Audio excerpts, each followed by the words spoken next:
asalaamaaleykum mbokku okinfo.com ñu ñëwaat ak yéen ci seen beneen numéro au cœur du Ramadan ànd seeg toujours waa jeunesse citoyenne engagée de Mermoz Sacré-Cœur te nag ñu ñëw fii nga xamante ne mooy Mermoz nekk fekk ñoom suñu jigéen Bijou Touré ñoom nono xam nga waa Mermoz yëpp génn ñëw fas yéene organiser ndogu jox ko waa population de Mermoz kon ñu dem ànd ak Bijou bi nga xamante ne daanaka moo organiser yëf yi saafonteeg moom nuyoog moom mi présenté ñu ay invité am ñu xool naka lay def ci ndogu gi.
okinfo.com ñu nekk toujours fii ci Mermoz nekk fi nag ak sunu xarit sunu wëllëre di Malick Diong nekk président de la fondation WKB bi nga xamante ne tamit ñoom ñoo ngi yëngu ci social bu baax a baax et pas seulement dans la commune de Mermoz Sacré-Cœur mais partout à travers le Sénégal Malick ñoo ngi lay nuyu. maa ngi lay fay mon ami mon frère Ousmane Kitar. waaw Malick ñu gis ni que say wëllëre say xarit waa jeunesse citoyenne engagée de Mermoz Sacré-Cœur organisé ndogu xam nga yow it ak sa fondation ànd ak délégation bu mag bu takku ñëw teewee leen ñu bëggoon xam nga yan lien moo la boole ak waa jeunesse citoyenne engagée de Mermoz Sacré-Cœur. voilà balaa may wax dara rek damay déjà saluer initiative bi di ko rafetlu bu baax a baax parce que boo nee jeunesse citoyenne engagée de Mermoz Sacré-Cœur ñu si lañ bokk parce que si commune bi lañ dëkk. lien yi ñu unir dafa fort trop waaw yow mi di wax ak man mi bi ñu xamante ça fait plus de 25 ans et que si lu baax rek lañ la mës a gis si lu baax rek lañ mës a dégg moo tax tey jii nii ak lu ñu xat-xat ñu ne xaaral ñu ñëw déplacé wu déjà pour soutenir leen bu baax a baax et di rafetlu tamit initiative bi bu baax a baax a baax. loolu xam naa waa jeunesse citoyenne engagée de Mermoz Sacré-Cœur ne la si sant di la si gërëm ñu bëggoon xam fondation WKB yan xeetu action la tam di def si biir société bi xam nga ak depuis kañ la créé wu xam nga si yan lay dox donc ñu bëggoon xam tuuti nga mel tuuti si loolu noonu. voilà fondation WKB boo ko déggee à l'origine waa koñ ba la doon signifié ñu ngi ko créé depuis 2002 mais bu ñu demee ba si digg ak évolution mode bi ak jeunesse beeg yooyu nëpp ak blow beeg gars yi tuddee ko WK bi mooy wake up and blow. waaw ñu dem nag ba si xanam loolu c'était entre les années 2006 2007 mais dem ba xam ba si dëkk bi xam ne aduna bi blow rek amu si léegi nag ñu gën a intéressé wu sur des questions sociales questions sanitaires questions de développement surtout communautaire léegi nag si lañ ko transformé en WKB mooy Walk and Keep the Best tout en conservant le WKB au nekkoon origine mooy waa koñ ba nous dans nous si li ñuy yëngu la plupart c'est des activités sanitaires bon. Depuis 2014, nous avons fait des journées de consultation médicale gratuite, plus don de médicaments. On l'a fait à Sacré-Cœur plus de 6 fois. On l'a fait aussi dans des villages. Dem nañu Bambey, Baba Garage, dem nañu Niamacoute. Nous ngi waajal dans les semaines à venir pour dem Fouta, def le tour du Sénégal. Nous ngi di yëngu tamit ci mbindum social parce que nous sommes en même temps parrains d'un orphelinat bi nekk Thiès. Démb rek ñu ngi newoon tamit ci benn daara parce que au même moment ñuy soutenir les orphelinats noonu la ñuy soutenir tamit les daara donc en grosso modo loolu mooy activités yi activité sanitaire ak activité tamit de solidarité. ñu gis ni que léegi jeunesse bi am na conscience boobu noonu c'est-à-dire que ñoo ngi jóg di créer ay mouvement di dem di organiser ay collecte di def ay dons di organiser xam nga ay réparer ay école ak lu ne xam nga prise de conscience boobu noonu jeunesse bi yëpp jóg ku si nekk nam liggéeyal sa réew yow nan nga gisee loolu. waaw loolu lu rafet la parce que l'avenir appartient aux jeunes parce que jeune da nga war a yëngu parce que am na benn âge boo xam ne boo ci tollee rek lu bëri dootoo ko mënati mais lépp lu koy waral rek mooy engagement. Si la jeunesse n'est pas engagée loo yootu doo ko mën a jot donc ñu ngi ñaaxaat jeunesse bi bu baax a baax ñu jug di yëngu ci dara nag li muy laaj dafa bari dafa laaj xam-xam dafa laaj formation dafa laaj engagement dafa laaj tamit ay objectifs à court moyen et long terme. Malick ñu bàyyi la boo amee message booy lancé à la jeunesse du Sénégal wala jeunesse du commune bi plus particulièrement. waaw nee nañu way dafa baax nga commencé fi nga nekk fi nga jógee ñun balaa dara lu ñuy wax dañuy wax suñu commune. parce que tey jii bu ñu nekkoon commune boo xam ne dañ gis benn jeunesse boo xam ne dafa croiser les bras deful dara dañ koy dénoncer mais lii jeunesse citoyenne Mermoz Sacré-Cœur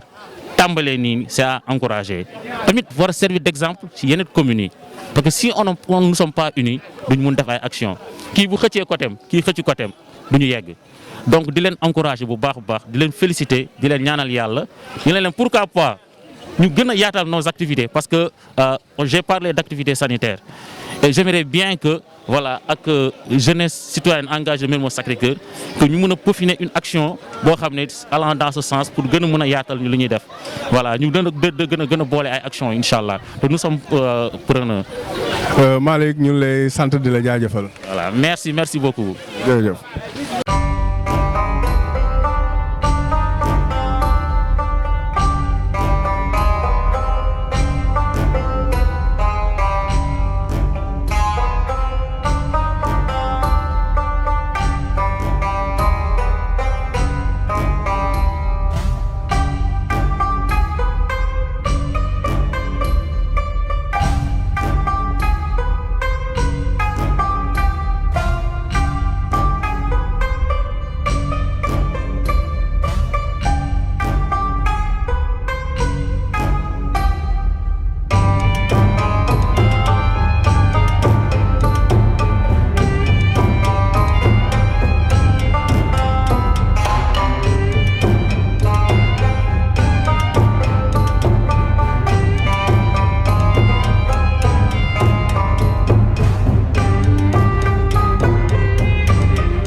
naa gën a kontaan parce que yàgg nañu liggéey c'est pas la première fois ñu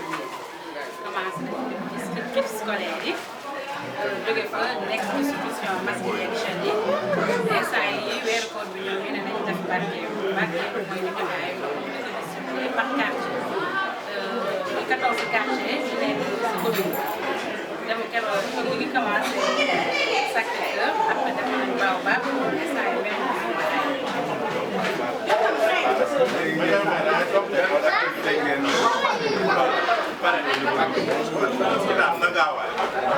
ça dépend rek saa bi moo ko laaj bu ñëw rek loolu ko aide nañu def social affaire bi nu mu ñëwee rek ñu engagé ñu ñaan yàlla nag di remercier tamit suñu autorités yi fi nekk ki ci mel ni ministre d'État Ndeye Marième Badiane monsieur Diakla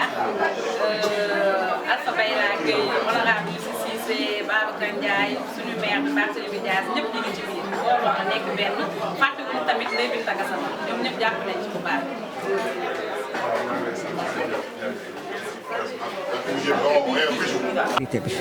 ma bokk nag assemblée nationale dëgg la buñ la tabbee assemblée nationale Sénégal yëpp nga fa toogal waaye nag dafa am fu ma bokk muy Mermoz Sacré-Cœur donc lépp lu ñuy def Mermoz Sacré-Cœur ñor na ma war naa ci liggéey ndax fii laay yeewoo sama jaboot fii la ñu nekk te vraiment am nañu ambition ñaan naa yàlla Mermoz Sacré-Cœur dox bu baax ndax wax naa ko fii laa dëkk ku ci nekk nag yéene nga Sénégal yëpp waaye yéene nga sa quartier fi nga dëkk te fii ñun rek ñoo ko mën a defar mooy ñun mag ñi ak yéen jeunes yi defe naa DG wax na ko léegi avenir bi jeunes yi la suñuy xeex tey Sénégal lu ñuy defar Sénégal jeunes yi la ndax damay wax toujours ñun suñu wàll pratiquement wéy na fi ñu nekk ñun mën nañ fa xaar yàlla mais yéen jeunes yi ñoom la ñu war a ñoom ñoo war a liggéey localité bi ndax ñoom seen avenir la ñun nag dañ ciy jàpp dañ ciy pousse parce que loolu moo ñu war vraiment ñu ngi rafetlu lii tey Sénégal yëpp mu ngi fi parti yi boo xoolee parti yu bare ñu ngi fi ñu nga xam ne naam ñoo xam ne bokkuñu parti wala bokkuñu groupe Benno Bokk Yaakaar mais dañuy rafetlu li fi nekk ndax jeunes yi xam nañ ne vraiment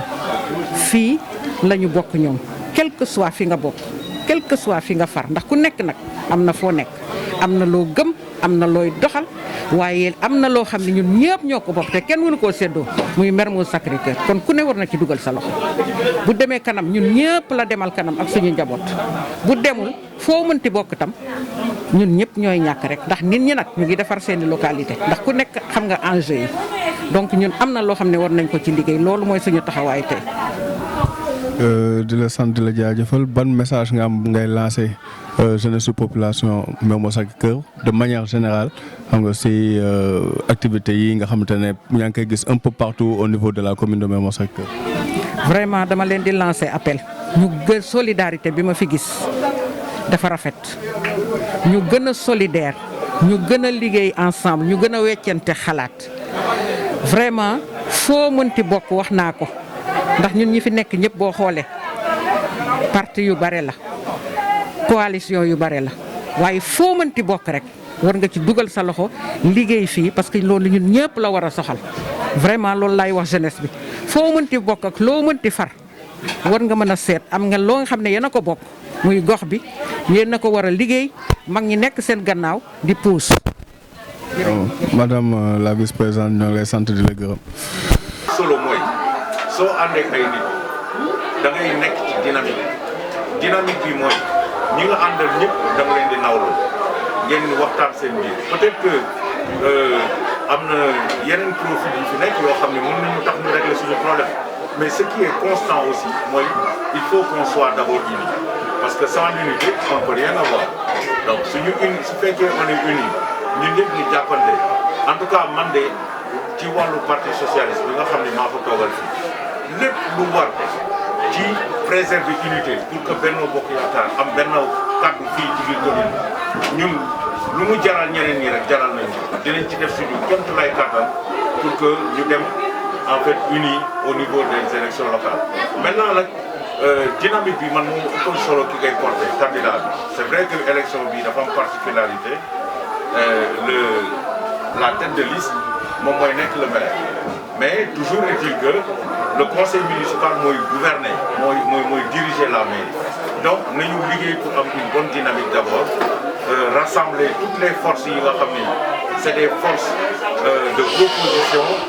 waxtaan ak société civile bi nga xam ni aussi am na si wàllu bu bëri ñu si war a jouer su boobaa nag suñu waxtaanee yaakaar naa ne war nañu mën a gis benn pexe boo xam ni moo ñuy permettre ñu am le meilleur candidat pour la commune de Mermoz Sacré-Cœur.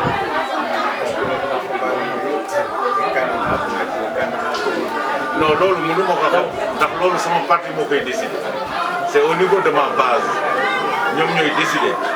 xam nga maire bi sortant bi il était au parti socialiste c'était pas le responsable moral du parti socialiste te pourtant ñun ñoo ko taboon maire parce que à l'époque il était le secrétaire général des jeunes du parti socialiste mais ñun ñoo ne nañ ko dugal parce que waxtu période boobu ñu nekkoon xeex bi dafa taroon ak Ablaye Wade ba ñu mën ko wutal benn protection juridique pour nommer ko maire donc xam nga loolu déjà décision la bii nag tamit parti socialiste dina toogaat ak ñi ma ko seqal ñëpp muy les jeunes du parti les femmes que dirige honorable Juliette Zenga ak ñoom Mohamed ak ñoom Koundoul ñu wax d'abord est-ce que le parti socialiste ambitionne de briguer pour la mairie ñoom suñu joxee ndigal ñu wax kan la si ñun parce que d'abord man kese nekkuma ko am na yeneen cadre yu nekk ci biir localité bi su boobaa nag après ñu jël dogal boobu dem proposer ko suñu naataangoo yu nekk au niveau de la plateforme de Benno Bokk Yaakaar ñoom aussi il faut venir ak des propositions mooy waxtaan bi ma lay wax rek waxtaan boobu finalement moom mooy mujjee départager pour que ñu seet plateforme bi moo gën pour dem ci élection locale. maa ngi leen di gërëm di leen sant jërëjëf. waaw mbokk okinfo.com ñu nekk fi ak monsieur Abou Makalou nekk président lii di mouvement Mermoz Sacré-Cœur sa kanam dëkk fii si Mermoz tamit fi nga xamante ne tey fii lañ organisé ndogu bi monsieur Makalou ñu ngi lay nuyu. mais maa ngi leen di fay di nuyu l'ensemble des auditeurs de OKFM. waaw monsieur Makalou ñu gis ni que tey waa jeunesse citoyenne engagée de Mermoz Sacré-Cœur organisé ndogu fii si Mermoz sa jigéen di Bijou Touré xam nga yoroon li nga xamante ne moo nekkoon organisation bi ñu gis ni que nga teew xam nga ñëw fekkee ndogu bi nekk ak les autres leaders de la commune weccoog ñoom échange ak ñoom ñu bëggoon xam sa taxawaay si mbir mi. waaw jërëjëf monsieur Kitane. li ma njëkk a def mooy rafetlu vraiment organisation ndogu bi parce que dafa nekk ci benn contexte bi nga xam ne dafa nekk benn mois de partage de solidarité et donc li nga xam ne moom la jeunesse de Mermoz Sacré-Cœur def nii c'est à saluer et barke la parce que tamit ki nga xam ne dafa woor suba ba ngoon nga jox ko ndox mun naan tuyaaba boobu bi ngay am bëri na lool et vraiment maa ngi leen si féliciter lu bëri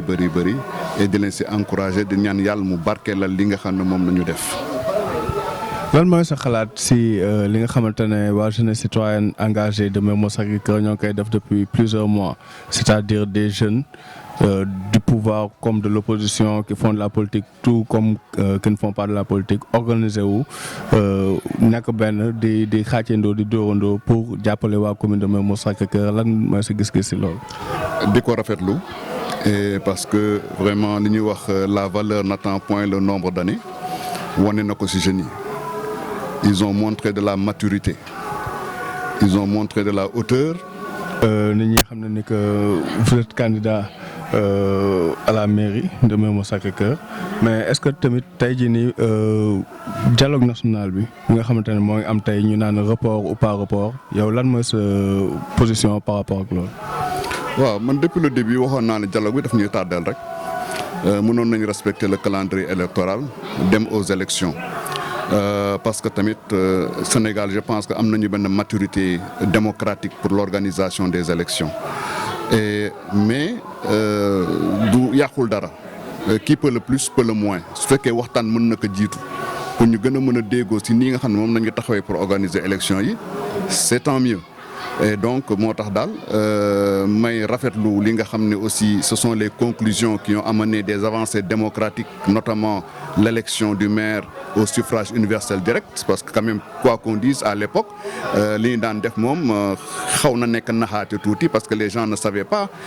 kii nga xam ne moom la ñuy élire, donc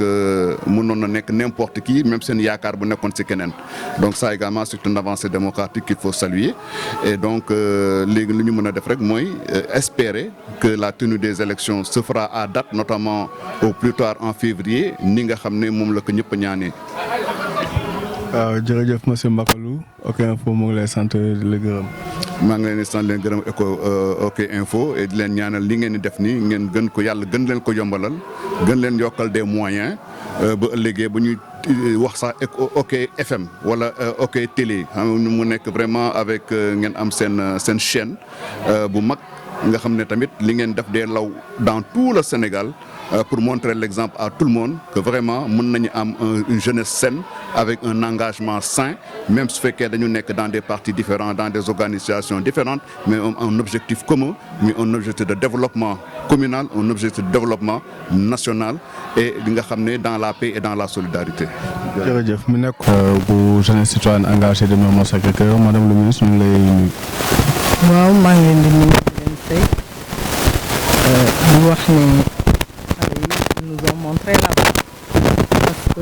nous devons les accompagner, nous devons les aider parce que effort yi ñuy def ku nekk ensemble si on le fait en tant que coalition du ñu am problème. Am na ay combats yu fi jiitu nag et on a lutté ensemble et on a gagné. Donc il faut qu'on continue dans cette lancée. Je le disais tantôt, ne Alpha ak Lutte yëpp ils ont campé le débat. Li fi des mooy encourager xale yi loo fi wax rek répétition lay doon mais l'essentiel a été dit li fi des mooy xale yi war nañu la voir donc ñun ñoo fi war a topp ñun mag ñi te je crois que dynamique boobu commencé nañ ko. On est ensemble, on veut être ensemble et gagner ensemble. Li am solo mooy ki jiitu amul solo ñun ñëpp bu ñu àndee si le président nous montre la voie comme fi teg ñu xam ne kii la fi teg ñun ñëpp ñu accompagner ko. loolu moo am solo li fi def yëpp ay caaxaan la te gis naa ne bañ ko dalee def ba tey ndam rek lañ fi am on a toujours été ensemble dans tous les combats dans la commune la coalition a été toujours unie ñuy xeex benn xeex ànd ko di ko def kon si on continue dans cette lancée je crois que li ñu soxla dinañ ko am ci commune bi parce que division du mayee dara kon nag nañ leen joxante loxo bokk ndey bokk baay comme ni ko xale yi defee woon ñu ko xale yi ku nekk fii am nga fi benn jeune mais ñun ñëpp ànd di def li ñuy def ñun ñëpp ñu rafetlu ko kon nag li may wax xale yi rek nañ continuer dans cette dynamique ñun tam en tant que junior en tant que leader nañ leen góorgóorlu nekk benn dóorandoo xàccandoo daal pour yàlla may ñu ndam je crois que c'est ça l'essentiel. Si on comprend bien pour les prochaines élections locales madame Ndeye Binta Gassama elle prône l'unité c'est-à-dire que ñu am Benno Bokk Yaakaar am benn candidat au niveau de la commune de Mermoz Sacré-Cœur. mais loolu laa gëm parce que bu ñu ko deful li ñu daloon rek daf ñuy dalaat on a vécu l'expérience que division du mayee dara il faut ñu nekk benn quelle que soit la personne bu ñu fi teg ñun ñëpp nous devons être solidaires derrière cette personne fexe ba président Macky Sall am ndam dans la commune parce que mënul dëkk ci commune bi ba pare ñeneen di jël commune bi kon loolu ñun ñoo ko war a bañ kon ku mu fi teg rek on est prêt à l'accompagner pour yàlla may ñu ndam au soir de je sais pas mois de février la yàlla may ñu ci ndam ñu xam ne au moins Benno Bokk Yaakaar gagné na commune Mermoz Sacré-Cœur. ñu gis ni que tey ci suba yaa ngi doon def benn distribution de kits à la population de Sacré-Cœur ngoon si nga ñëw fii ci Mermoz nekk ak jeunesse citoyenne engagée de Mermoz Sacré-Cœur xeetu action yooyu noonu Ndeye Binta Gassama di def ñu tàmm di ko gis ci commune Mermoz Sacré-Cœur est-ce que nekk na loo xamante ne voilà politique daka la ci ginnaaw wala daka def généreusement envers la population wala c'est juste quelque chose de spontané boo xamante ne da koy tàmm di def jëmale ko vers ay militants ak sympathisants. waaw xam nga man ko ma xam-xam ne j'œuvre dans le social je crois que y a pas de hasard bu ma président joxe social à la présidence dafa xam ne man joxe rek laa xam donc du ma ci fait parti pris li may def mooy luñ ma munti jox lu ma am dinaa ko ci dolli joxe ko ku ma xam loolu nga ma xamee c'est pas une première fois depuis qu'on est là depuis l'avènement du président Macky Sall jusqu'à aujourd'hui amul benn événement buy am te ñun dugaluñ ci suñu loxo kon loolu duñ koy def pour jàppale population yi defuñu ko pour politique parce que bu fekkee ne tu es social booy joxee doo ci seet calcul donc ñun loolu la ñu tàmm def te loolu la ñu ñaan yàlla continuer di ko def te ba saa yu ma koy def xale yëpp ay ñëw sama kër ñoom ñooy gérer distribution bi yëpp ñoo koy def tey ñoom ñëpp fa lañ yendu tey doon def distribution bi comme à l'accoutumée on avait l'habitude de faire ça donc loolu rek la ñuy continuer def. ne c'est quoi jeunesse citoyenne engagée de Mermoz Sacré-Cœur nekk sunu maman sunu yaay di l'honorable député Juliette Zenga honorable député ñu ngi lay nuyu. waaw maa ngi leen di fay Ousmane et je remercie ci opportunité micro bi voilà donc di remercier aussi xale yi nga xam ne ñoo initié vraiment ndogu bi donc mu nekk une autre étape je crois la 3e depuis bi ñu commencé. waaw nga wax ko mu nekk la 3e étape si ndogu bi mais tamit action yi nga xamante ne jeunesse citoyenne engagée de Mermoz Sacré-Cœur moo koy def depuis le début ñu gis sa loxo à travers don de kits scolaires yi doon def ndogu yeeg affaire yooyu noonu ñu bëgg a xam tey taxawaay boobu nga taxaw di jàppale jeunesse citoyenne engagée de Mermoz Sacré-Cœur lan moo tax honorable député am taxawaay boobu noonu. C'est un devoir. Moi je crois que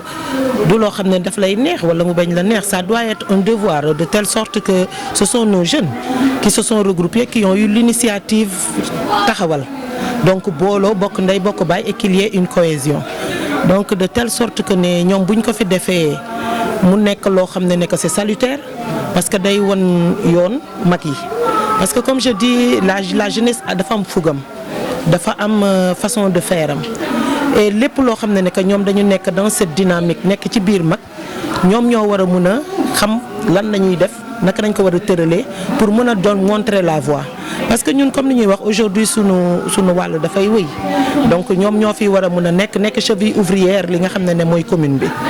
donc de telle sorte que ne tey bu dee dañ fi ñëw nekk ñun xale yi ñëpp xam nañ ne nous sommes du parti socialiste et peut-être que parole bi ma jël sax sama secrétaire général moom moo waroon njëkk a jël donc je sais pas s'il a déjà parlé mais nga xam ne yeneen parti yi ñoom ñu ngi fii donc de telle sorte que ne ñun parti socialiste ñëpp lu ñu ci xamee mooy dans une discipline et dans cette discipline au niveau du parti dafa organiser wu que mu nekk les responsables des jeunes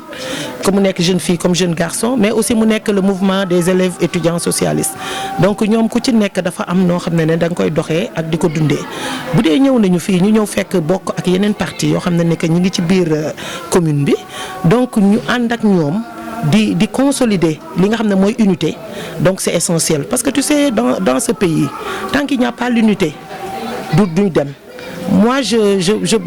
dama teg loxo ci camaraderie nit ki boo àndeek moom souvent toogaay yi day wute mais da ngay wax sa camarade ne ko toogaay bi ak nii la mais du tax ne que mu nekk xarab mu nekk leneen il faut que les gens aillent dans la consolidation ci li nga xam ne mooy li ñu am mooy que ne ñoo bokk commune bi moom ñoo ko bokk léegi am na ko fi wax on ne peut pas morceler la commune donc dynamique d'ensemble boobu nañu war a def dans la cohésion l'entente pour ñu war a mën a dem xale yi nag bu ñu amee initiative bi def ko depuis comme ni nga ko waxee moi je dis que c'est salutaire on est en train de mettre en place ay groupe par-ci groupe par-là loolu doyul loolu doxalul li dox mooy que ne que les gens loo teg nga def ci ba dem ci ba comme ni ñuy wax xale yi dem ba fin te ñoom fu mu nekk dañ dem ba fin wan nañ ne que ñoom ils sont peut-être de divers partis politiques ak yooyu mais ñoom ñoo ànd parce que ñoo dëkk ci commune bi et ça dama leen di gën a ñaax parce que xale buy dem di def dara da nga ko naan waa góor te nag waa góor bi nag ñoom dañ ko marqué par rapport ak ñun adultes yi parce que ce qu'ils ont fait adultes yi defuñu ko donc de telle sorte que ne xale yi dañu montrer la voie et je crois que cette voie est la bonne parce que toute action yoo xam ne dañ koy mener que ça soit vous l'avez dit tout à l'heure au niveau des kits scolaires dañ ko def yóbbu jël bu ay cartable jox xale yi yoo xam dafa am fourniture ñu ñëw encore ñëwaat ci li nga xam ne que mooy la protection les mesures barrières ils ont fait une grande opération joxe ko fi te déggoo fi dara lu fi coow nga ñëwaat léegi ñuy def ndogu man ndogu bi j'étais en Mauritanie moo tax yenn yi fekkuma fi donc bi ma ñëwee tamit ma dem ci dynamique boobu Bijou elle s'est déplacée jusqu'à chez moi pour ñëw taxaw wax ma ko ñoom Freddy ñii duñu fi quitté ñoom Gabi donc moi je crois que aujourd'hui il nous montre la voie vous sax parce que tu es jeune tu es dans le groupe donc de telle sorte que en tout cas man je salue cette initiative te di dem dox nag man c'est lu ko consolider maintenant li nga xam ne que mooy ñoom en tant que comme je le dis toujours ils sont ak si suñu biir ñun ñoo war a mën a gunge leen parce que ce sont des jeunes la majeure partie peut-être ont des compétences ñoo xam ne que liggéeyi ñu c'est de leur propre chef na ñuy def nii di dugal ak di génne di taxale donc loolu il faudrait que ñun les adultes yu mun a xool ban opportunité nañuy jël pour gunge leen pour gën a mën a dëgëral seen taxawaay. waaw ñu nekk ak sunu maman di Ndeye Elisabeth Bary dëkk fii si Mermoz maman ñu gis la tey nga ñëw teewee li nga xamante ne moom la waa jeunesse citoyenne engagée de Mermoz Sacré-Cœur organisé muy ndogu fii si Mermoz mais ñu tàmm ko def si yeneen quartier yi nga xamante ne moo ngi si commune bi ñu bëggoon xam sa teewaay tey jii si événement bi fii nii. Kitaan maa ngi lay nuyu. di nuyu ñi yëpp xale jeunesse citoyenne de Mermoz Sacré-Cœur di rafetlu invitation bi ngeen ñu invité tey ñun ñi dëkk Mermoz pour ñu teewe ci seen ndogu bi nga xam ne vraiment c'est la 3e fois bi c'est la 3e édition ngeen koy def ñu leen ci gërëm di leen sant parce que c'est pas la première action citoyenne bi ngeen def ndogu bi moom mooy moo mujj ñëw gis nañ ne que depuis un certain temps lépp lu xew ak Covid bi problème yi mu indi ci réew mi yëpp yéen ngeen conscient ne que parents yi tamit am nañ coono sonn nañu école bi muy ubbi ngeen mobiliser wu def ay kits scolaires def ci lépp dara manqué wu ci ngeen distribuer ko ci parents yi jox ko pour ñu seen doom yi ñu jëmati problème mu santé ngeen taxawaat ci dem dans tous les quartiers de la commune distribuer fa tamit ay gel distribuer fa ay masques vraiment macha allah tey jii ñu ñëw ci koor gi toute confession confondue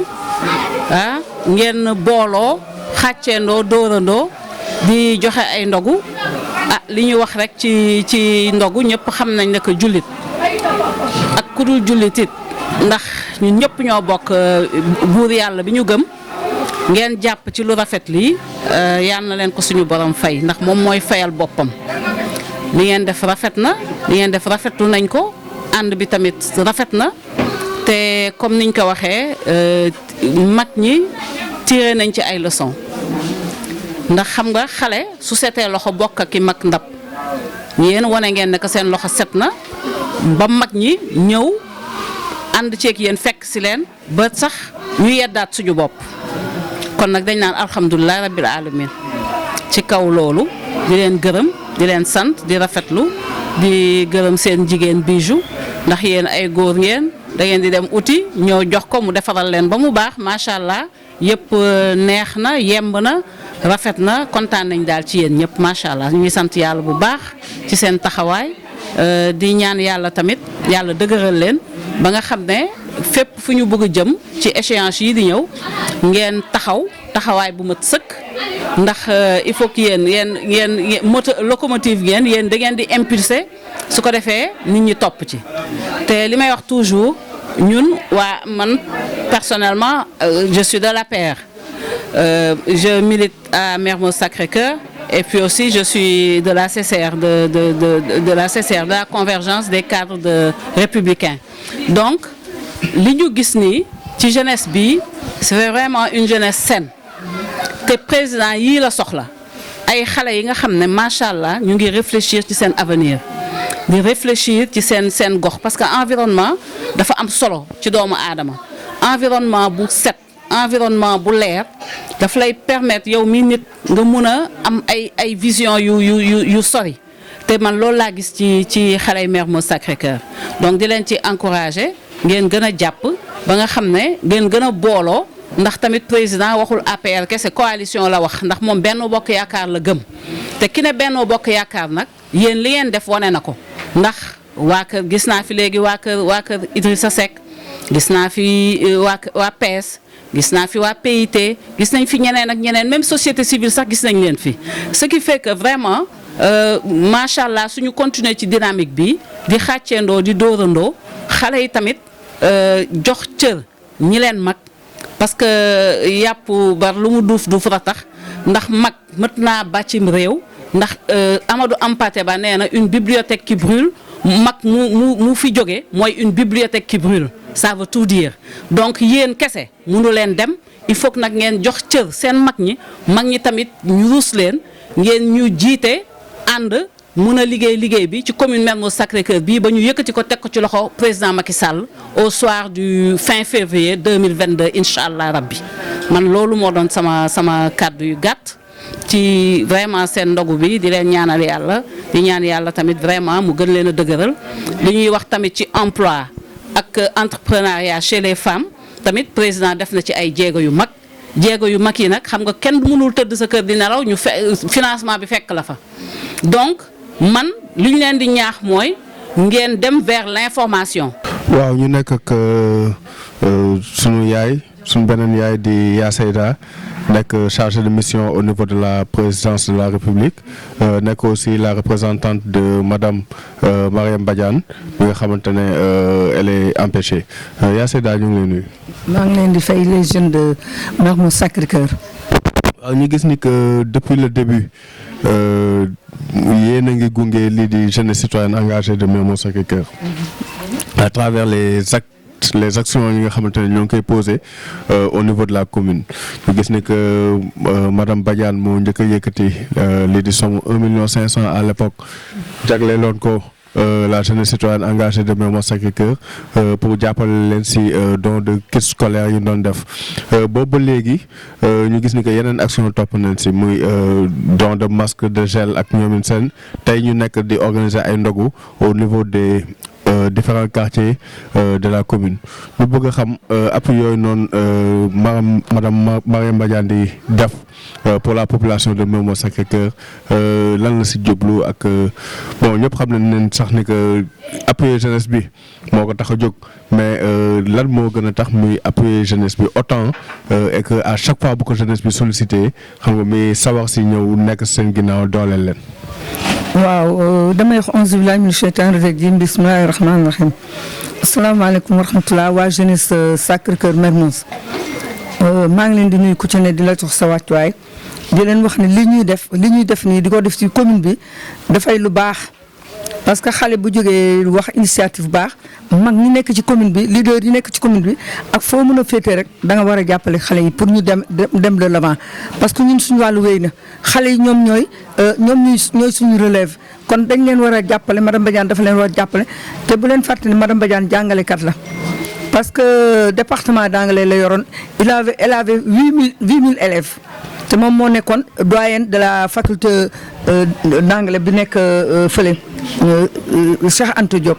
donc madame Badiane lii ngeen daf ko rafetlu même démb laa mujjee dem ne ko maman ñii dañuy def ñu waa Mermoz ñoo aye mu ne lu ngeen ci mën jàpp leen ci ba xale yi suñuy doom lañ suñuy xale lañ li ñu mën a def ci ñoom rek dinañ ko def ci ñoom. beneen bi mooy man li may njëkk wax mooy l'emploi des jeunes man moo nekk sama bopp